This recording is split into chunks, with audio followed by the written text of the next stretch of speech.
Intuisi itu kemampuan memahami sesuatu tanpa melalui penalaran rasional dan intelektual.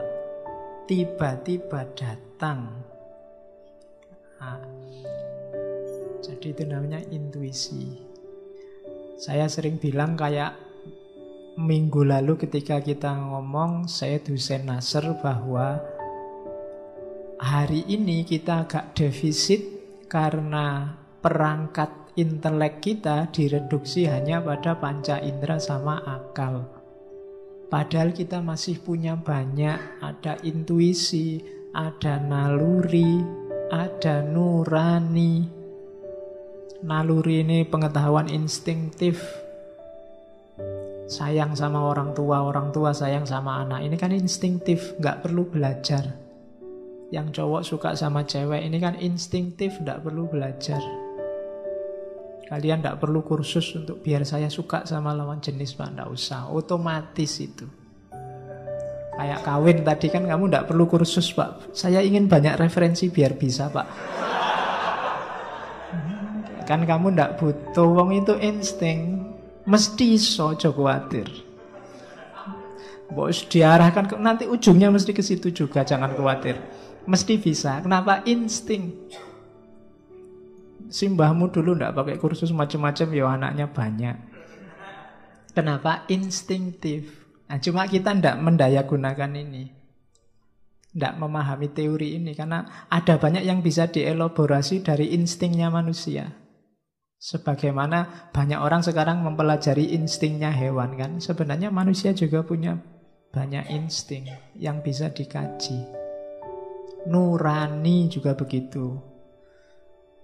Kadang-kadang kalau ada masalah, kita harus pinter. Ini pakai akal apa panca indera? Atau jangan-jangan ini pakai nurani.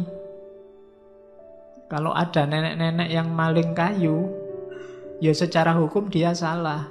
Cuma dia malingnya karena sudah tua, tidak punya keluarga, tetangganya pelit. Terpaksa dia ngambil kayu dijual untuk makan. Nah ini kan yang maju bukan hukum lagi, bukan akal lagi bahwa dia salah, tapi nurani, moralitas.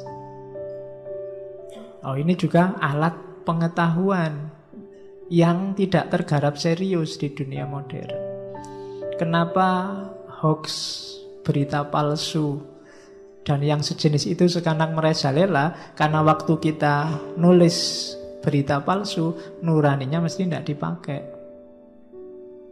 Tidak sadar yang kita jelek-jelekan, yang kita jatuhkan itu manusia yang punya martabat.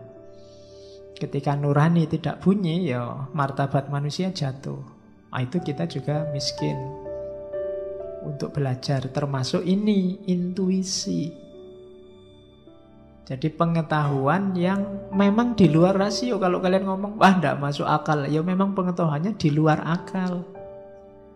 Jangan hari ini jangan kaget, jangan bingungan kalau ada statement yang tidak masuk akal. Tidak masuk akal bukan berarti salah, bukan berarti keliru. Contohnya intuisi ini, jenisnya banyak.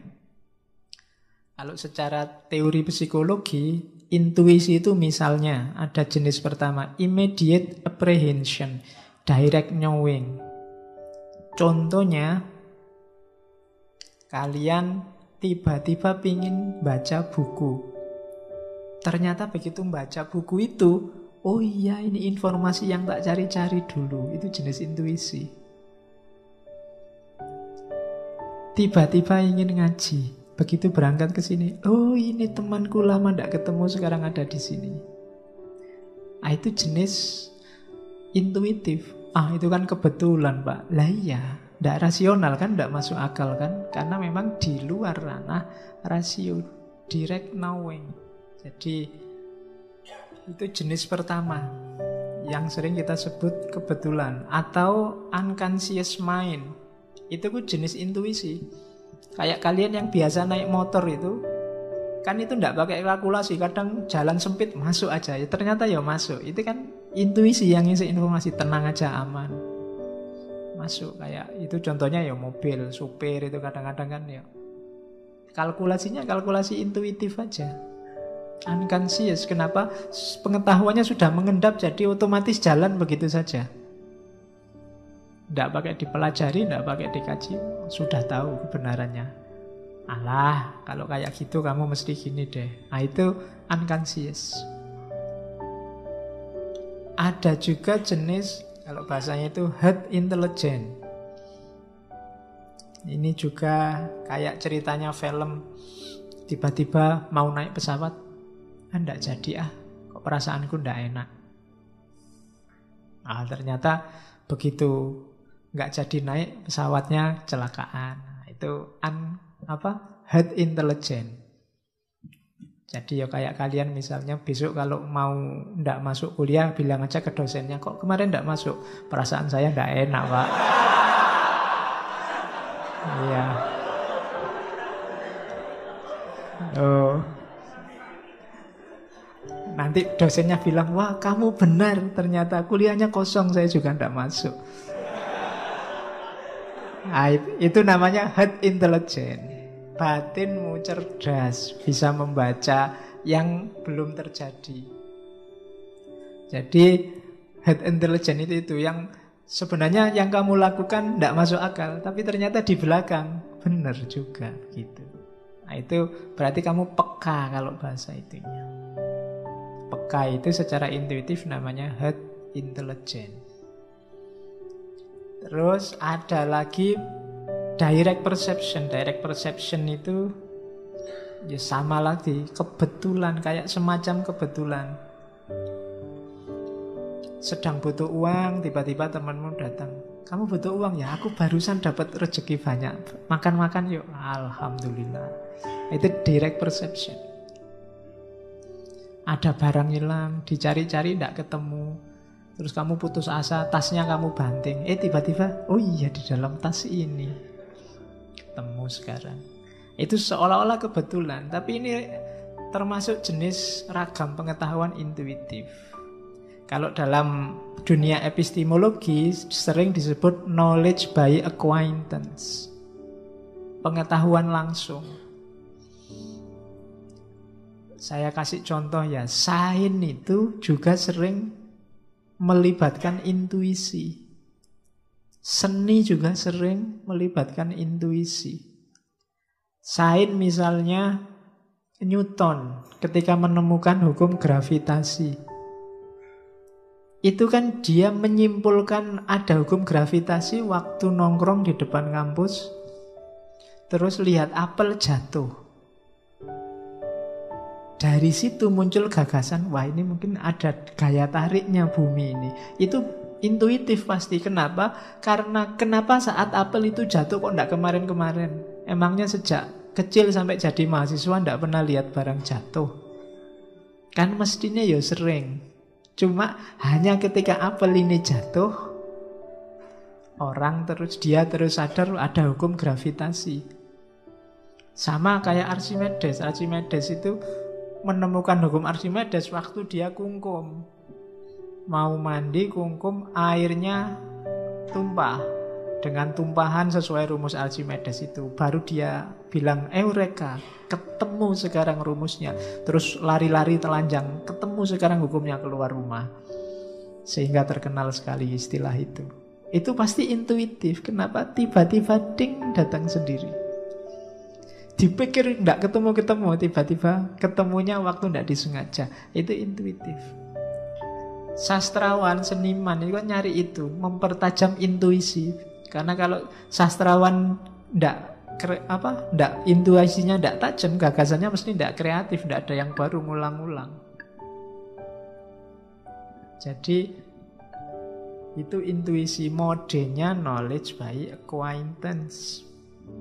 Ya kalau dalam prakteknya isinya biasanya kalau kita menyebutnya firasat. Firasat itu gut feeling. Jadi perasaan yang khas atau natural feeling. Ya kayak tadi, rasanya ndak enak ya. Kayak orang Jawa ini kok hawanya sumuk ya, mesti mau hujan. Itu jenis firasat.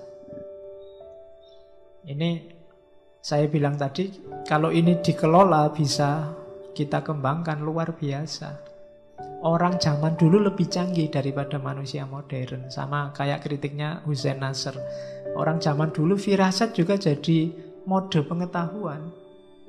Orang Jawa itu punya teori firasat yang luar biasa. Coba dibaca primbon itu. Itu kan luar biasa.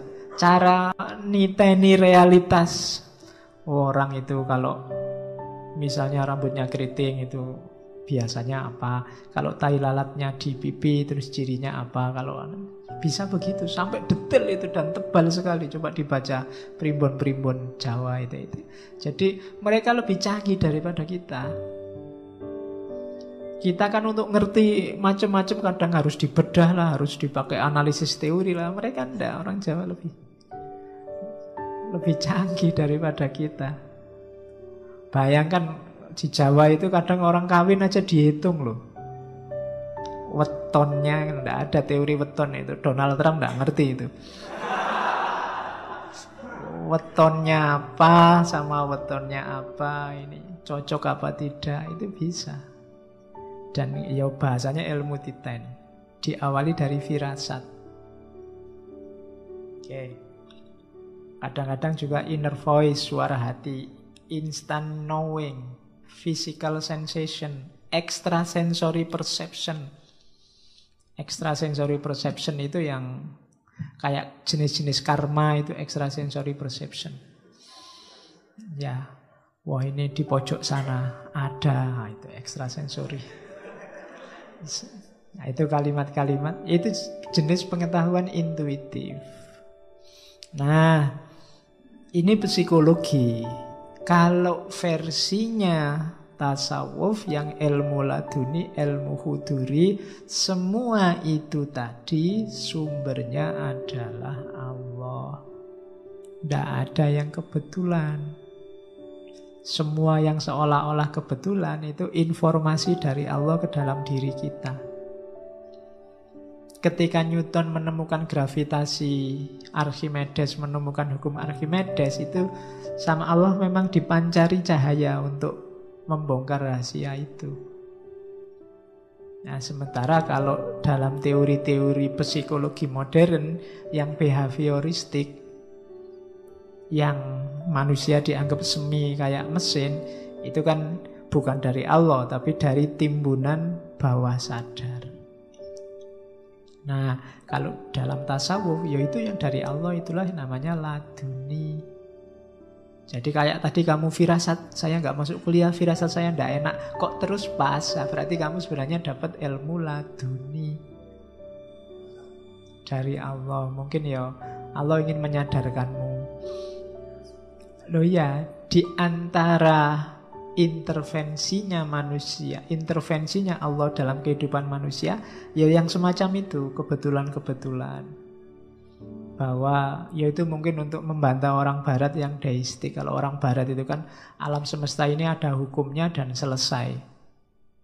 Berarti Tuhan itu setelah menciptakan alam semesta terus liburan santai-santai di kantornya, besok kalau kiamat baru menghisap.